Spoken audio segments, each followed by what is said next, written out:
The three main characters in my book are Bernadette, who lived in the Congo and is suffering these trade-offs, Suparti, who left the farm for working in factories in Indonesia, and my wife, Helen.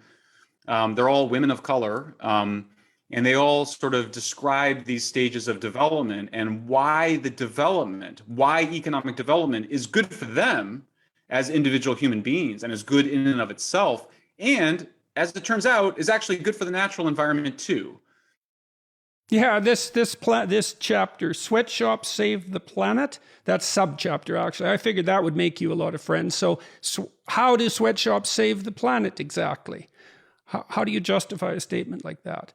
Well, I wrote this because in the late 1990s, I was working on an activist campaign to criticize Nike for its factory conditions in Indonesia. And 20 years later, I went back to Indonesia to see how things were, just to see what the impacts were. And my views totally changed. Factories, and this has been going on for 200 years, 250 years, women move from the farms where they are basically servants to their parents, the servant class of their parents. They move to the cities and it's just liberation. Yes, the life and working in the factory is really hard. I mean, it's terrible.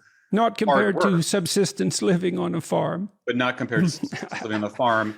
And Suparti, who's the factory worker who I profile here, she has her own scooter. She has her own home. She's like in her early 20s. She can marry whoever she wants. I mean, amazing, right? She's a Muslim, still Muslim, but she's left behind by coming to the city, the traditional practice of arranged marriage. Yeah, well, that's part of that unconscious worship of those sort of Ewok villages that you described. And the only person who would think that subsistence farming is somehow like a utopian goal is only someone who's so far removed from a farm that all they have in their head are images from children's books about like fairy tale villages, something like that. Because it's just so...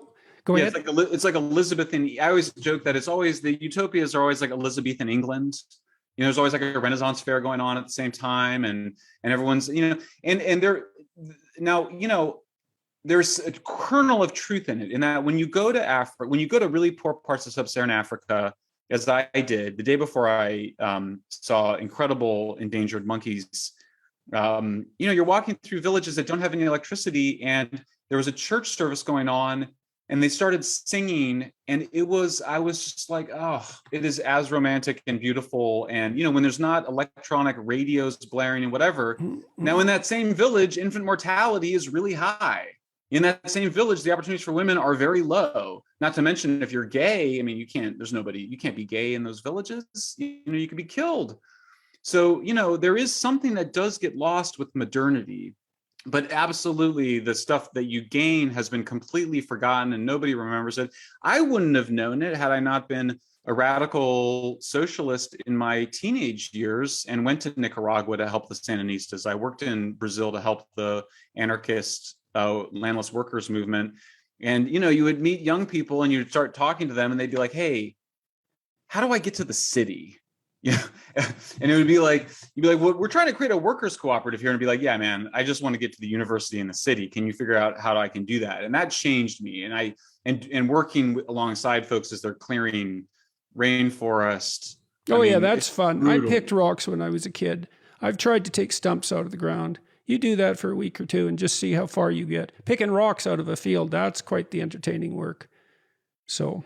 yeah, it makes you much more grateful for not just your own life, but also for this incredible process that we call development, and which is really just urbanization and industrialization.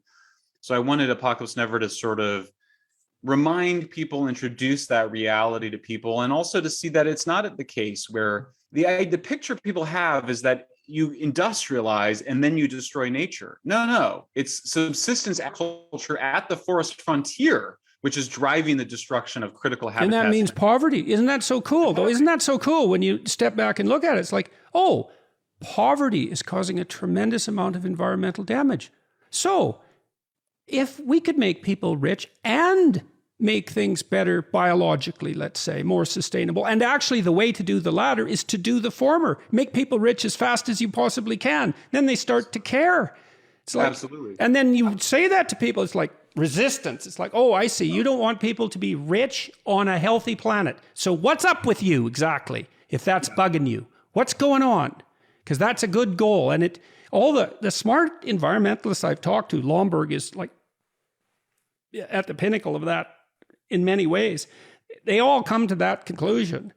And Marian Tupy as well. It's like, well, no, if you look at what happens, you educate women, birth rate plummets, and that'll actually be a problem in 100 years because there won't be enough people rather than too many. But that happens instantly, even in one generation. And so that's the solution to population control, assuming we needed that. And so that's in alignment with every feminist's goal. And then as you get people out of this slash and burn agricultural cycle, well, they start to be more efficient in their use of resources, and they're not living hand to mouth. And so you make people rich and they become environmentalists. It's like, okay, that isn't what we've been told, but that's how it works.